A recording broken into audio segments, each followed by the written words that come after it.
Story no one, I've always been an outdoorsy person, with an immense love for nature. I've spent years living in the wilderness, exploring remote northern regions like Alaska, the Yukon, and British Columbia.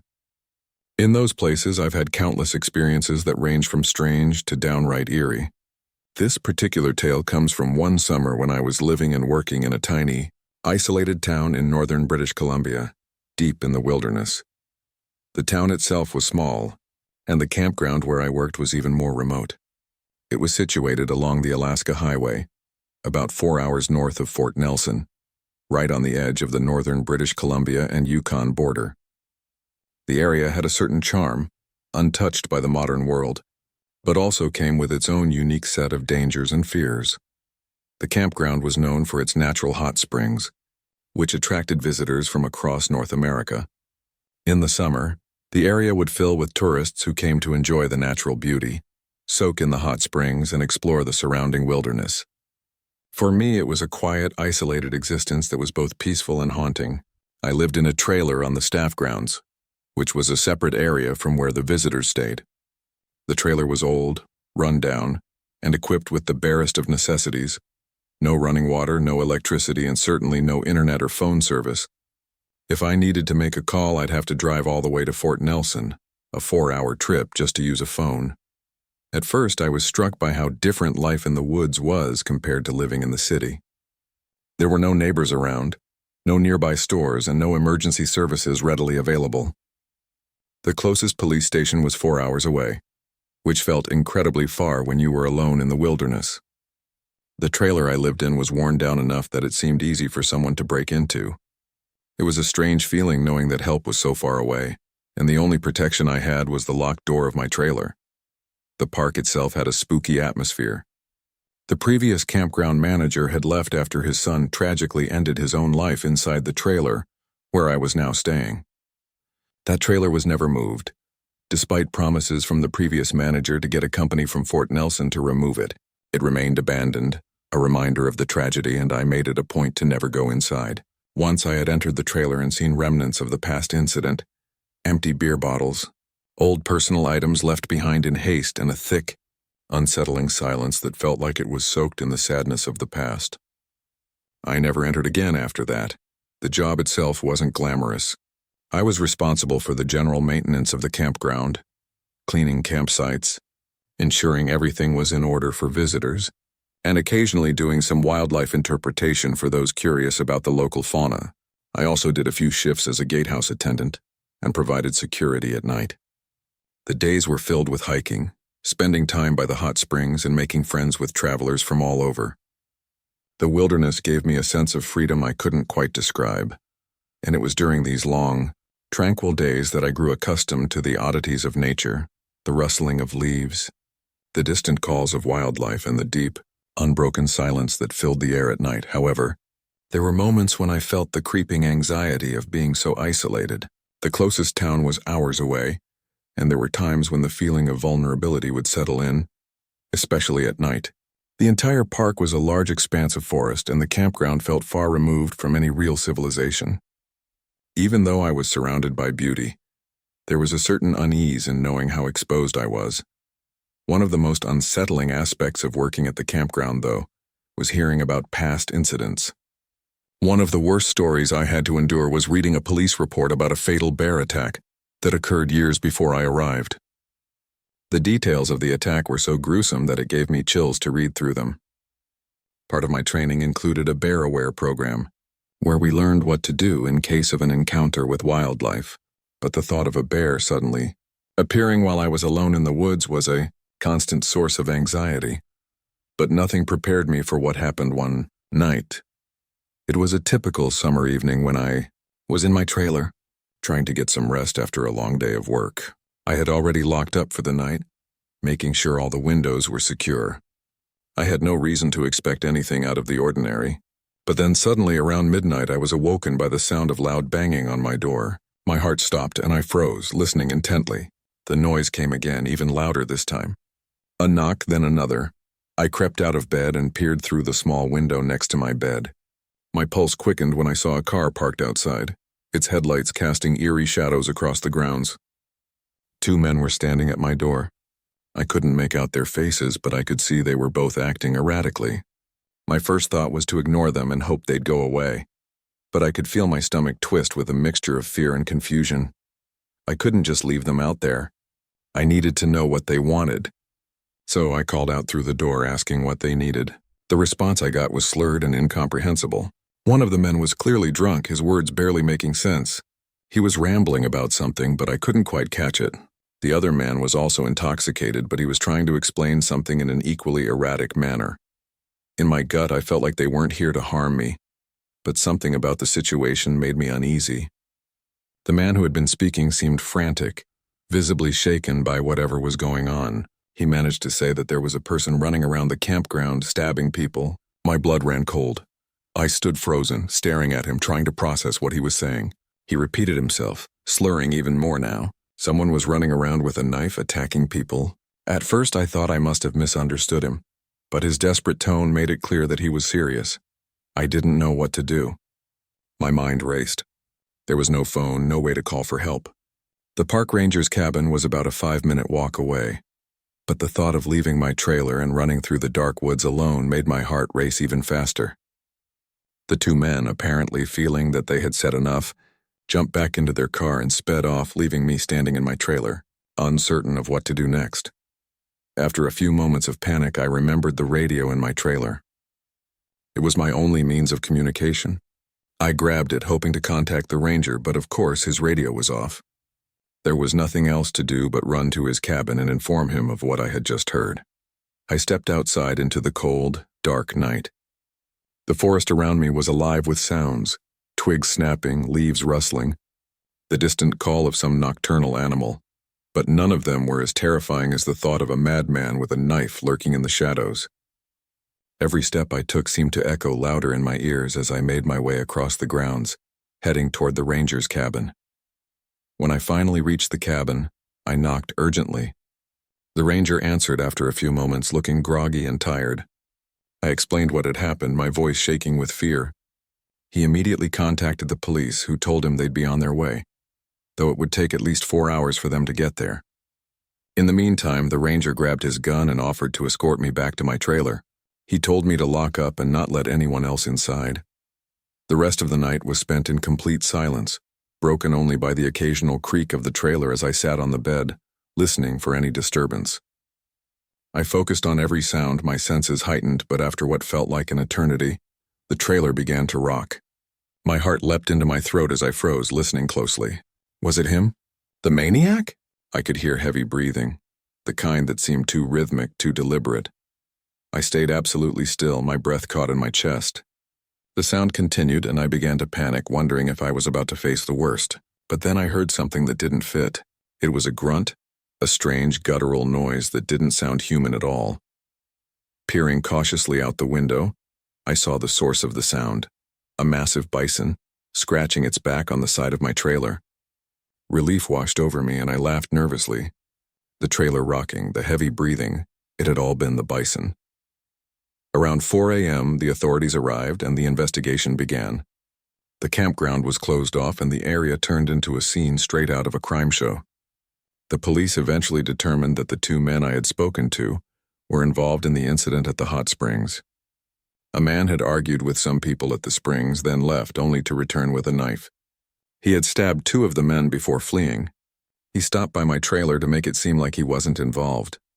The 2 victims survived the attack, and for days afterward, I spent my time cleaning up blood-stained rags and clothes from the campground. A grim reminder of how close I had come to something much worse. I grew up in the small town of Fairbanks, Alaska, which is located just a few hundred miles south of the Arctic Circle. After finishing high school, I had decided to pursue my undergraduate studies in a cozy college town in Montana. However, due to some financial issues, my family and I decided that the best option would be for me to return home and attend school locally. Once the academic year came to an end, my mother flew down to join me for a road trip. We planned to travel through Canada before re-entering the U.S. from the Alaskan side. As I had originally intended to live in Montana for 4 years, the drive was mostly uneventful, with a few stops here and there to explore larger Canadian cities. We made a point of traveling during daylight hours, but I took the wheel during the early mornings and evenings since my mom had recently undergone eye surgery, which made it difficult for her to see well at night. Everything was going smoothly until the third night when we were heading to a hotel in Whitehorse, Yukon. We had fallen behind schedule, and it was getting darker than I would have liked. Somewhere after reaching the small town of Car Cross, we found ourselves being tailgated by an aggressive driver, his high beams blinding us. At the time, I was already driving about 10 kilometers over the speed limit, so I pulled over to the side to let him pass. However, despite my efforts, the driver continued to follow closely behind. Even as I moved nearly off the road to let him go ahead, I started feeling uneasy, a cold sensation creeping up in the pit of my stomach. My mom was beginning to panic, and I struggled to make out the vehicle or its driver in my rearview mirror, blinded by the constant high beams. We continued on for several kilometers like this, with the driver continuing to tailgate. Despite there being few vehicles on the road, I couldn't help but feel like this was more than just a minor inconvenience. I slowed down, hoping that the driver would pass, but he matched my speed, staying right behind me. By now, the tension was unbearable. My mom, unable to see clearly, urged me to speed up and escape, but as soon as I did, the driver sped up as well, nearly ramming us from behind. I could barely dodge the collision, and we both screamed in panic. As I accelerated away, I noticed the tailgater now driving beside us in a large SUV. The driver quickly slammed on the brakes, forcing me to swerve and almost lose control of the car. My mom screamed in sheer terror as I fought to regain control. The SUV then cut us off, diagonally blocking the road ahead. With no choice but to react quickly, I slammed on the brakes, causing the car to almost spin out of control. My heart raced as I shifted into reverse and backed up, narrowly avoiding the SUV's rear end. I shifted back into drive and sped forward, not knowing if the vehicle would continue following us. The SUV followed for a short distance but eventually turned off onto a side road as we approached the small town of Arlington. My heart was still pounding in my chest as we pulled into the first hotel we could find, and my mom ran inside to call the police. I stayed in the car, my hands trembling as I tried to calm myself, half expecting the SUV to come back and finish what it had started. In the end, the police couldn't do anything. The driver had disappeared, and we were left feeling shaken and vulnerable. My mom and I continued our journey to Whitehorse, but the paranoia lingered. As we settled into our hotel, we agreed not to tell my dad about the incident. He was already a cautious and overprotective man, and we didn't want to make him even more anxious. I often wonder what would have happened if we hadn't escaped. Could the situation have turned out differently? Was it just a reckless driver, or was there something more sinister behind it all? That night has stayed with me for years, a reminder of how quickly things can take a dangerous turn on the open road. Looking back, I can only feel a sense of relief that we made it through unscathed. I was camping in the remote woods of southern Montana, about 2 hours north of Missoula, in a place that seemed untouched by civilization. The nearest town was a small, quiet village, with a handful of houses scattered along dirt roads, a gas station, a cafe, and a local elementary school, with only a few dozen children attending. Growing up here, I didn't fully understand how dangerous the world could be, but my parents did their best to prepare me. They always warned me to be cautious, don't talk to strangers, stand tall, keep your eyes forward, and if someone ever tried to grab me, to scream, kick, and fight with everything I had. I took this advice to heart, though I never imagined I would find myself in a situation where I'd have to use it. It was the middle of summer, a beautiful June evening when my family and I went on a week-long camping trip in the wilds of western Montana. The summer here means nearly 16 hours of daylight. The sun barely sets before rising again, and it never gets fully dark, just dim as it hides behind distant peaks. It's a stark contrast to the winters, where the sun might only peek out for a few hours and the temperatures drop well below freezing. The four of us, my mom, dad, 2 brothers ages 12 and 9, and my cousin, a few years older than me, set out for some fishing and camping near the Rock Creek River about 30 miles from town. The place was isolated with vast stretches of wild, untouched forest surrounding the river. I'd grown accustomed to the quiet, remote nature of the area, but there's something about being so far from any real civilization that makes the surroundings feel more foreboding. By the time we reached the river, it was afternoon, and we quickly set up camp before heading down a narrow, winding trail to the water. The trail zigzagged down the hillside, surrounded by thick brush and towering pine trees. As we neared the river, we could hear the rushing water and catch glimpses of the river through the gaps in the trees. The fishing spot was packed, though, with people already elbowing each other to snag the best spots. This was combat fishing, where anglers crowd together on the bank fighting over the best places and the fish they can catch. It was intense, and not everyone was polite. There were times when people fought over fish, grabbing others' catches and even cutting their lines. We managed to find a quieter spot further down the river, away from the crowds. I had a fishing net, though my dad had always used a rod. Fishing had been slow, but I didn't mind. It was still a beautiful day, and I was determined to catch a fish for my dad as a Father's Day gift. As the sun hung low in the sky, casting long shadows, I wandered farther from camp, hoping to find some fish. I was conscious of the danger of wandering too far from the others, especially since we were deep in bear country. Grizzlies are common here, and while they're usually afraid of people, they can be unpredictable, especially if they feel threatened or have cubs. Before I realized it, I'd lost track of time. It was nearly midnight, but the sky still had a faint blue glow. I hadn't noticed how far I'd drifted from camp until I looked around and saw no one else. The river was quiet except for the sound of the rushing water. Then from the trees on the far side, I heard a twig snap. Only animals or people make that sound in the forest, and at that moment, I wished it were just an animal. But then I saw him across the river. Standing between the trees was a man. His dirty blonde hair poked out from behind the foliage, and he was staring directly at me. He wore a faded red hoodie and looked out of place in the wilderness. He had a strange, unsettling presence, and I couldn't shake the feeling that something was wrong. He waved at me, calling, "Hey there, kid. Got a net, huh? I could really use that." I hesitated, unsure how to respond. He introduced himself in a rough voice and made a comment about the fishing being better on the other side. "Come on, I know a secret spot over here. We can catch a bunch of fish together. You don't want to miss out." I didn't like it, but I didn't want to seem rude either. I asked where his group was, but he just shrugged. "You shouldn't be out here alone. It's not safe with all the bears around." His words didn't sit right with me, but I nodded and began walking toward the bridge he mentioned, still feeling uneasy. As I walked, I kept glancing back to make sure he was following, but soon I stopped in my tracks and pretended to tie my shoe when I realized he was ahead of me, watching intently. His gaze felt like it was burning into me, and I felt a rising sense of panic. I couldn't explain why, but I knew something was off. Then the real terror hit. When I finally looked up, I saw him standing in the middle of the bridge, blocking my way. He stared at me, and this time I could sense a dark aggression in his eyes. He waved again, urging me to follow him, but I turned quickly and started walking away, my heart pounding. I should have just gone back to camp then, but I foolishly stayed and kept fishing, though I couldn't shake the feeling of dread.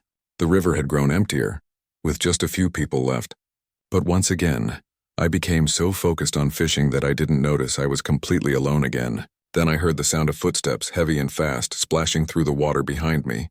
I turned to see the man again, but this time, I was closer to the shore and could barely keep my balance. He grabbed me roughly by the arm and yanked me toward him, his grip like iron. "You're gonna share that net, aren't you?" His voice was calm but filled with a dangerous undertone. I couldn't react fast enough. I felt myself being dragged through the water, struggling to break free. I froze, too shocked to scream, my throat tightening with fear. Just as I thought I couldn't escape, I heard something that sounded like a clap.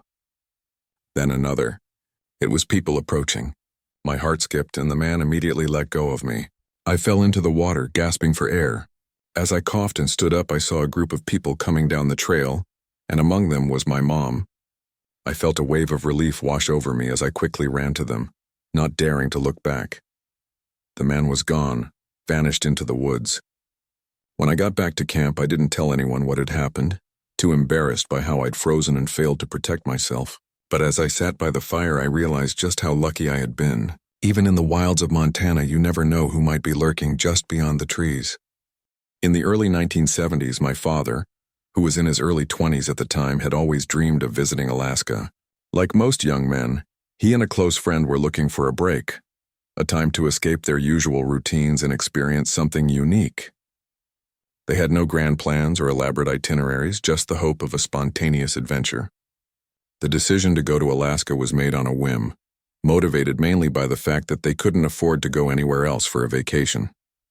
Neither of them had a large budget, and they felt that Alaska, with its rugged beauty and vast untouched wilderness, would be the perfect place for a once-in-a-lifetime experience. Both of them were British, which meant they stood out like sore thumbs wherever they went. They were in a foreign land, far from the comfort of their familiar environments, and they felt like outsiders in every sense of the word. However, their adventure wasn't meant to be luxurious. They had already spent a lot of time traveling through Europe, and were familiar with the minimalist lifestyle of hostel hopping, where you simply walked into a place, paid for a bed, and made the best of your stay. They were used to the hustle and bustle of European cities, the vibrancy and the affordability of staying in hostels. This was how they planned to approach their Alaskan adventure. My father thought the experience would be the same as Europe, that the wilderness of Alaska would have some form of hostels or low-budget accommodations. He didn't anticipate that the Alaskan wilderness, with its vast, sparsely populated regions, would present a very different challenge. It would prove to be a much more difficult and unpredictable place than he had imagined. As a result, they didn't make any real plans for where to stay when they arrived. They figured they could simply show up and find somewhere to crash. They couldn't have been more wrong. When they landed in Alaska, they quickly realized the mistake they had made. There were no hostels, no cheap inns, and no easy places to stay in the remote areas they wanted to explore. Hotels, when they could be found, were few and far between. Alaska was and still is a place where many of the towns and cities are scattered across vast stretches of wilderness, and planning accommodations ahead of time simply wasn't something they thought to do. They soon found themselves in a dilemma, without a place to stay and nowhere nearby that offered a roof over their heads. With no other options available, they resorted to hitchhiking. They didn't have much choice, and hitchhiking wasn't as risky back then as it is today. It was a different time, a time when people were more trusting or perhaps more naive. So they threw their belongings into their backpacks and set off, hoping to get a ride to some form of shelter. They didn't know it then, but this seemingly innocent decision would soon lead them into a situation that would test their wits and their sense of safety. The two young men made their way deeper into Alaska, gradually distancing themselves from any signs of civilization. The farther they went, the less likely they were to get a ride, and the more desperate their situation became. At first, they managed to get rides from kind strangers who offered them a lift in their cars, but as they journeyed farther into the wilderness, people became less willing to help. It was as if the remoteness of the land created an invisible barrier between them and the possibility of finding aid. They began to feel isolated, more alone with each passing day. It became clear that if they didn't find a solution soon, they would be stuck in the middle of nowhere with little more than the clothes on their backs. After a few days of uncertainty, they found themselves accepting a ride from a man named Dave, a figure who seemed like a potential lifesaver at first, but would turn out to be anything but. Dave was driving a large cherry-picker truck, which in itself seemed odd. The truck was bulky, with a platform that could lift to great heights, certainly not the type of vehicle you would expect someone to use for hitchhiking. Dave introduced himself as a worker for a well-known cable company, although my father couldn't recall the exact name of the company. They didn't think much of it, though, and decided to accept his offer. At the time, the two British men had no reason to suspect anything out of the ordinary about Dave. He was just another man, probably working alone in a remote area. He seemed kind enough, even if a little strange. After all, people working in such isolated parts of Alaska were bound to be different from those they were used to in more populated areas. They figured that maybe this was just another quirk of the wilderness. Dave agreed to drop them off at a motel he knew of, but along the way, he insisted they stop at a few bars. At first, my father and his friend were reluctant to indulge in this, but they reasoned that Dave was their only chance to stay somewhere warm and safe for the night, and turning him down might mean spending another night in the cold Alaskan wilderness. They reluctantly agreed to his plan and began making their way through the bars. Around the third bar, they were all a little tipsy. At some point during one of the rounds of drinks, they lost track of Dave. By the time they realized they couldn't find him, it was too late. The truck had disappeared and Dave was nowhere to be seen. My father and his friend, now stranded in the middle of nowhere, quickly realized the gravity of the situation. They hadn't just lost Dave, they had lost everything. Their backpacks containing their money, personal belongings, and most crucially, their passports were all gone. The sense of panic set in immediately. They spent hours searching for any trace of Dave or his truck, but there was nothing. It was as if he had vanished into thin air. Desperation began to sink in. With no money, no identification, and nowhere to turn, they started to fear for their safety. After all, this was Alaska, a place where people didn't always come back if they went missing. They were lucky enough to find someone who took pity on them. This stranger drove them to the nearest police station, where they were able to give a description of Dave and the truck. The officers took their statement, but when they called the company that Dave claimed to work for, the response was shocking. According to the company, there was no employee named Dave, and the truck didn't match any of the company's vehicles. It became clear that Dave had lied to them, and not only that, but it appeared he had deliberately set them up. Despite their best efforts, the police were unable to track Dave down. He had disappeared, and no one seemed to know anything about him. The two friends were left with nothing but their shattered hopes and the realization that they had been deceived. It was a harsh reality, but it was the one they had to face. Though they were disappointed, they didn't give up entirely. They contacted the British Embassy to resolve the issue with their passports, and through the embassy, they managed to get the money they needed to continue their trip. They ended up staying in the middle of nowhere for the rest of their vacation, trying to make the best of the situation. They had been robbed, abandoned, and deceived, but they still managed to find a way to carry on. Then, 5 months later, something extraordinary happened. Back in England, they received an unexpected phone call from the people who had helped them with the passport issue. To their astonishment, they learned that their backpacks had been returned by an anonymous person to the local sheriff's office in Alaska. Every item in the backpacks had been accounted for: their passports, their money, their clothes. Nothing was missing. This strange turn of events left them with more questions than answers. Who had returned their belongings? Was it Dave or someone else? They could only speculate that Dave had intended to hold their belongings hostage, using them as collateral to lure them to his home. His strange behavior, the lies he had told, and the inconsistencies in his story all pointed to the possibility that he had been up to something far more sinister. But for reasons unknown, he had changed his mind and returned everything. Why he did this, they would never know. My father and his friend were relieved but also bewildered by the whole experience.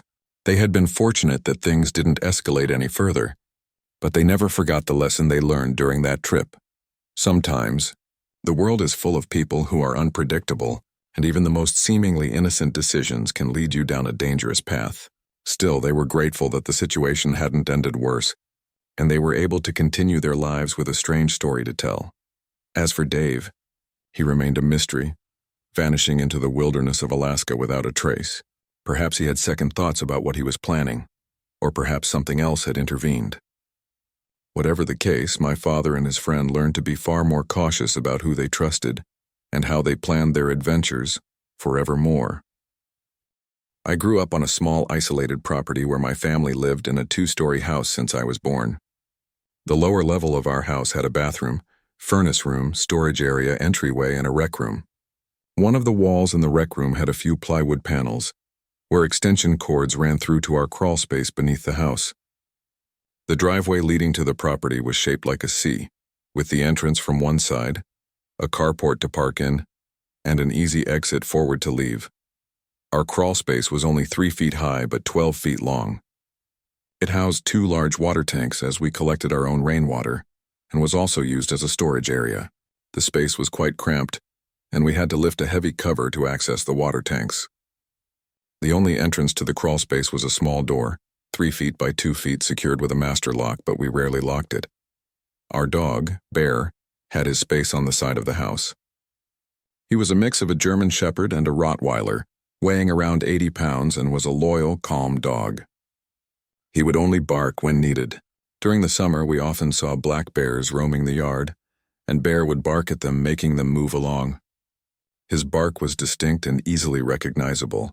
There were 4 members in our family: my parents, myself, and my older brother, who had Down syndrome.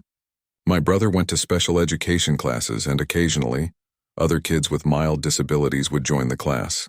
However, some of them had behavioral problems or mental illnesses. Despite his condition, my brother was well loved by his peers, and everyone at school knew him. One day, a boy named Ethan, around 12 years old, came to our door, wanting to play with my brother. We thought it was strange since my brother wasn't too fond of playing with others, but he loved watching kids play. Ethan introduced himself as someone who had known my brother from school, often coming to help him with his assignments. At first I thought he seemed a little too curious, but my mom, being kind, let him in. She kept a watchful eye on him, sensing that something wasn't quite right. Travis, my brother, seemed uncomfortable with Ethan's presence, so my mom told him it was time to leave when dinner was about to be served. Over the next few days, Ethan came back a couple of times, and though my mom felt uneasy, she allowed him in once or twice. She eventually learned that Ethan had moved into the neighborhood, and his life had been turbulent with a history of foster care and abuse. It seemed like he visited because he needed something, but my mom kindly told him Travis wasn't keen on having visitors. He never came back after that. During the week, my parents attended a church service on Wednesdays, leaving my brother and me alone at home. At 15, I had begun babysitting for neighbors, and I knew basic first aid and CPR. I was home with Travis that night when I heard the downstairs door open. Thinking my parents had arrived early, I went to check, only to see unfamiliar men's boots and jeans at the bottom of the stairs. I froze in terror and quickly ran to Travis's room. I grabbed him and rushed him to my parents' bedroom, which had a phone and a lock. I called a neighbor and whispered that someone was in the house. She arrived quickly, accompanied by her dog. She entered the house while I stayed outside, and after a short while, she reported that the intruder had fled. Disappearing into the woods, the police were never called, as my parents assumed it was just a neighbor playing a prank. However, my sense of safety had been shattered. Brewster the dog started barking at strange times, even during the night, though we never saw anything outside. We chalked it up to bears coming around in the spring. Months later, my best friend Lily and I were downstairs late at night planning to stay up. She asked her older brother to bring some alcohol. As we sat on the stairs, chatting and braiding each other's hair, we both felt an eerie sensation like someone was watching us. When we looked over, we saw a face peering through the window. We quickly rushed upstairs in a panic, thinking it was Lily's brother, but it didn't look like him. The face was too dark, and the window outside was poorly lit, making it impossible to identify the person. We decided not to wake our parents, just in case it really was her brother, but the next day, we confirmed it wasn't him. Brewster's barking continued that night, and it became more frequent as the months passed. One night I woke up to his frantic barks. I looked out my window and saw a man running down the driveway. I considered waking my parents, but I thought it might be a neighbor. The man disappeared into the woods and we never saw him again. Then one night I woke to the strong smell of smoke. I rushed to check on Travis and we quickly got out of the house, waking our parents. The crawl space had caught fire and flames were pouring out. Thankfully, our neighbors came to help, and the fire department arrived swiftly, though the damage was extensive. The fire chief later told us it was most likely arson. We didn't know who had done it at the time, but a week later, we discovered it was Ethan. His uncle, a fireman, had seen him near our driveway the night of the fire. Ethan had been living in our crawl space for months, using it as a hideout. He set the fire deliberately using a box of matches. What disturbed me the most was the realization that Ethan had been watching us, often from the crawl space during our sleepovers. He had seen us undressed and listened to our private conversations. We never told our friends about it because we didn't want to disturb them. To this day, I still struggle with being home alone, and I have nightmares from that night. The fear of someone watching me and knowing that they knew so much about us has never left me. Ethan was eventually caught and jailed for several arson incidents, but the emotional scars of that time still haunt me. Our home was repaired, but the memories linger. The fire had destroyed so much, including irreplaceable family keepsakes, and it was hard to move past the feeling of being violated in our own home. Despite all the trauma, I remain grateful that my family was safe and that the fire didn't take any lives. The Vanishing Village in Alaskan, the vast untamed wilds of Alaska, where the sky meets the land in an endless stretch of wilderness. Silence is a companion that comes and goes. It's often broken only by the sounds of nature, the rustling of trees in the wind, the call of distant birds, the crunch of snow beneath your boots. It's the kind of quiet that fills your soul and humbles your spirit. As a bush pilot, I had grown accustomed to solitude and the unpredictability of the Alaskan frontier. Every flight into the wild places of Alaska brought with it a sense of anticipation, a promise of adventure. There were always new places to explore, new challenges to face, and, of course, the breathtaking beauty of nature that was untouched by human hands. But even with all the flights I had undertaken, the rugged terrain I had crossed, and the uncharted paths I had ventured into, nothing could have prepared me for the day I discovered something truly extraordinary. A long-forgotten, abandoned village, hidden away in the remote reaches of a secluded valley, its existence entirely unknown to the outside world. It was an ordinary morning when it happened. The sun had just risen, casting its golden light over the endless forests and rivers of Alaska's wilderness. My mission that day was simple enough. I had to deliver supplies to a small research base deep in the wild, nestled in a valley far removed from civilization. I flew the usual route, following the path I had come to know so well. The drone of the engine was a familiar comfort as I maneuvered the small aircraft, my mind at ease with the routine of the flight. The vastness of the wilderness below was awe-inspiring. The snow-capped mountains, the thick forests, and the glistening rivers seemed to stretch out forever. As I began my journey back, the plane's engine humming steadily, I noticed something that didn't belong, an anomaly in the otherwise perfect landscape. At first it seemed like just another patch of land, a trick of the light or an illusion created by the rolling terrain. But as I circled back for a closer look, I realized it was more than that. Curiosity overtook me. I couldn't resist the urge to explore this strange spot, this break in the otherwise uniform wilderness. I decided to land the plane in a small clearing near the anomaly. I hadn't expected to find anything, perhaps just a slight alteration in the landscape, maybe a creek or a rock formation. But what I encountered as I stepped onto the ground was beyond anything I had ever imagined. Before me lay an untouched village, its buildings and houses standing perfectly still as though frozen in time. There were no signs of life, no movement, but neither was there any visible decay. The buildings were old but well-maintained, seemingly abandoned in a hurry, yet left behind in a state of perfect preservation. There were no signs of overgrowth, no creeping vines or weeds overtaking the structures. It was as though time itself had stopped here, leaving everything exactly as it had been when the inhabitants left. My heart began to race as I stepped forward, slowly walking through the village's eerie silence. The buildings, though worn, stood firm and unyielding. A strange, unsettling feeling washed over me as I ventured deeper into the village, my footsteps echoing in the stillness. There was no wind, no rustling of leaves, just a heavy, oppressive silence that seemed to press down on me from all sides. As I wandered from house to house, I couldn't shake the feeling that I wasn't alone. It was a sensation I had often experienced in the wilds, a primal instinct telling me that eyes were watching me from the shadows. But this was different. This was something more. The village felt alive in a way, as though the very air around me was charged with an energy I couldn't explain. Inside the houses, personal belongings were scattered haphazardly about, as if the villagers had simply vanished in an instant. In one home, a child's toy lay abandoned on the floor, its colors still vivid against the dust that had settled over it. In another, a table was set for a meal. But the food had long since rotted away, and yet the silverware remained gleaming, untouched by time. I walked into a small cabin that appeared to have been a family home. A woman's shawl was draped over a chair by the fire, as if she had left in a hurry, rushing off to something urgent. A book lay open on the table, its pages yellowed with age. The scene struck me as tragic, a snapshot of lives interrupted. There were no signs of struggle, no indication of where the villagers had gone or why they had left. The village appeared to have been abandoned in a hurry, and yet everything was left behind, frozen in place. As I continued to explore, the silence grew heavier, more oppressive. The air seemed to grow thicker, and the sensation of being watched intensified. I could feel the presence of something, a force unseen pressing down on me from every direction. The village seemed to pulse with an eerie energy, and the more I walked, the more I became aware of how strange and unnatural it all felt. In the center of the village, I found a small chapel.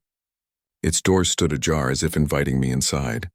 The interior was dim, the air thick with dust, and the pews were arranged neatly in rows. At the altar, a book lay open, its pages yellowed with age. As I approached the altar and read the last entry in the book, I felt a chill run down my spine. The villagers had left the village in a rush driven by fear. The entry spoke of an unseen presence, something that had been watching them from the surrounding forests, something that had grown closer with each passing day. The journal's author wrote of a growing sense of dread that had taken hold of the entire community, compelling them to leave. But there was no indication of where they had gone, or even if they had managed to escape the village at all. The entry ended abruptly, as though the author had been interrupted. The rest of the pages were blank, as if the journal had been abandoned in haste. A cold shiver ran through me as I realized that the village had not just been left, it had been abandoned out of fear, driven by a force that had been lurking in the shadows. And yet no one had ever come to investigate, no one had ever returned. The village remained as it had been when the last person left, a haunting, desolate reminder of something that had been lost. I left the chapel, my mind racing with questions. What had driven the villagers to leave so suddenly? What had they been so afraid of? And why did it feel as though they might return at any moment? The weight of the mystery settled heavily on my chest as I made my way back to the plane, the unsettling feeling of being watched never leaving me. As I took off and headed back toward civilization, my mind was filled with unanswered questions. The village remained in my thoughts, its eerie silence following me like a shadow. What had happened there? Why had the village been abandoned? The questions lingered, a haunting reminder of the mysteries that still exist in the wild places of the world. In the hidden corners where no one dares to go, the flight back was long, but I couldn't shake the feeling that something was still with me, still waiting in the shadows. What had I stumbled upon in that village? And more importantly, what had driven the villagers to vanish so suddenly, leaving everything behind as if they had been forced to flee in the middle of their lives? As I flew over the endless wilderness of Alaska, the silence below seemed to press in on me, and the sense of unease remained unanswered. There are still mysteries out there, hidden in the vastness of the world, waiting for someone to uncover them. And sometimes those mysteries are more than just stories. They are the echoes of lives left behind, lingering in the shadows, waiting for the next person to walk through.